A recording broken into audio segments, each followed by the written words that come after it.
नमस्कार, तुम्ही पाहत आहात सिटी न्यूज। मी आहेत अजय शृंगारे।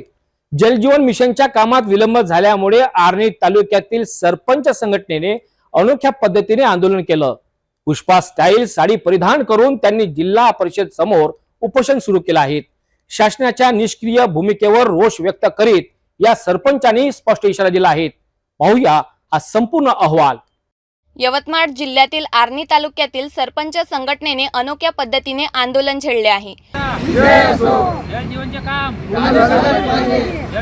पूर्ण अधिकाऱ्यावर कारवाई। जलजीवन मिशन योजनेचे काम सुरू होऊन 3 वर्षे झाली, मात्र आजही गावकऱ्यांना शुद्ध पाणी मिळत नाही। त्यामुळे संतप्त झालेल्या सरपंचांनी जिल्हा परिषदेसमोर उपोषणाला बसण्याचा निर्णय घेतला। विशेष म्हणजे या आंदोलनात सहभागी झालेल्या सरपंचांनी पुष्पा स्टाईल साडी नेसून प्रशासनाचे लक्ष वेधले। सरपंच संघटनेच्या म्हणण्यानुसार पाणी पुरवठा योजनेच्या कामात प्रशासन टाळाटाळ करत आहे, त्यामुळे ग्रामस्थांना मोठ्या अडचणींना सामोरे जावे लागत आहे। उपोषणाकर्त्या सरपंचांनी शासनाला स्पष्ट शब्दात इशारा दिला आहे की जर त्यांच्या मागण्या मान्य झाल्या नाहीत तर हे आंदोलन आणखी तीव्र केले जाईल।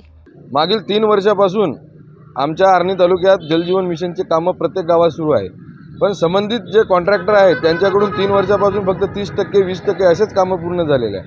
आज तालुक्यामध्ये प्रत्येक गावात पाणी टंचाई झालेली आहे। आज त्या पाणी टंचाईमुळे गावाला आम्हाला अधिग्रहण करावं लागत आहे। अधिग्रहण की आजचे ते प्रस्ताव पंचायत समितीमध्ये आजही दाखल झालेले आहे आणि रोज प्रस्ताव एक एक वाढत आहे आणि याला जबाबदार म्हणून आज आम्ही कॉन्ट्रॅक्टर आणि जिल्हा परिषदचे जे पाणी पुरवठा विभाग आहे आणि जिल्हा परिषद CO यांच्याकडून त्या कॉन्ट्रॅक्टरला एवढे कामावर काम लेट करत आहे तरी त्यांना जाग नाही येत आहे, त्यांच्यावर कोणत्या प्रकारची कारवाई करत नाही आहे।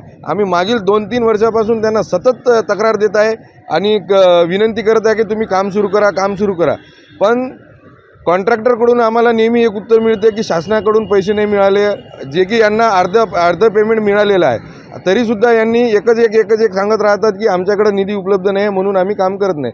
पण माझा एक प्रश्न आहे त्यांना आणि डिपार्टमेंट CO साहेबांना की यांनी जेव्हा ते काम करत होते, काम घेतलं होतं निविदा प्रक्रियेमध्ये टेंडर घेतलं होतं, तेव्हा यांनी सक्षम प्रमाणपत्र जोडलाच असेल।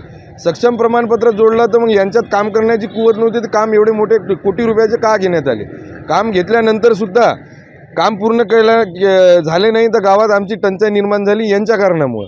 जर यांना असं काही यांचं काही ॲग्रीमेंट झालं होतं का जिल्हा परिषदेसोबत की निधी उपलब्ध झाल्यावरच तुम्ही काम सुरू करू म्हणून? असं कोणतं ॲग्रीमेंट झालेलं नाही ना होऊ शकते त्याचं। म्हणून त्या निमित्ताने आज आम्ही कंटाळून शेवटचा पर्याय म्हणून वेषांतर करून पुष्पा स्टाईल साडी घालून, कारण आमच्या गावाच्या महिला आम्हाला निवडून दिलेल्या आहे, ते काय इथं येऊन ते जर इथं आले तर आम्ही लोकप्रतिनिधी काय कामाचे, म्हणून साडी घालून शासनाला जाग यावं आणि जिल्हा परिषद पाणी पुरवठा विभाग कंत्राटदाराला जाग यावं याच्यासाठी आम्ही वेषांतर करून इथं उपोषणाला आमरण उपोषणाला बसलेला।